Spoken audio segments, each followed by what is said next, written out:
Hello and welcome to this short video tutorial on how to create your very first Squared Up dashboard. So let's get straight to it and click on the plus button in the nav bar. This will create a blank dashboard, and the first thing I'm going to do is give my dashboard a title. Let's call it my dashboard. And directly below you'll see there's a tile, and I'm going to give this tile a title of My Applications. And there are several different types to choose from, but here I'm just going to click on the status type and then the blocks visualization. Great, and now I'm going to scope the tile to a SCOM class of user created distributed applications. You can also scope to objects and groups. That's looking great. So now actually I'm going to sort by health state so I can bring the most critical applications up to the top of my view. Perfect. And now I'm going to tweak the visualization by reducing the number of columns, increasing the height of the blocks, and increasing the font size as well, so it looks good on a monitor. I'm not going to change the label, but I am going to change the sublabel from default to last state change, which shows you how long the object has been in its current state. So now I'm going to create a column and then drag that column to the center of the screen to give myself some more room. So my next tile will be looking at CPU utilization on my web servers, because I know I need to keep an eye on that. And then in terms of type, I'm going to go for the performance type and then the line graph visualization option. I'm going to scope it to my IAS computer group, and as you can see we're searching through our SCOM environment to find the group. And in terms of metrics, if you press a down arrow you can see what metrics are available for the group or object that you're scoped to, or you can type out the metric.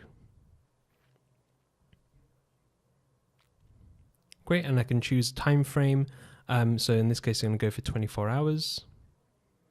I'm going to leave fit to data for my data range, and I'm going to increase the height slightly to make it a bit more kind of impactful.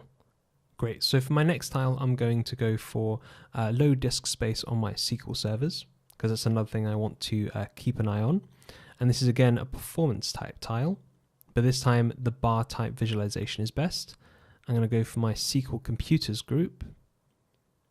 Great, and then for the metric it's percentage free space. Fantastic. So I don't actually want to see all of these drives. I just want to see the top 5 kind of disks on my SQL servers to see which ones are running out of space. Great, that's done. Finally, I'm going to create a tile looking at all critical alerts in my Windows environment.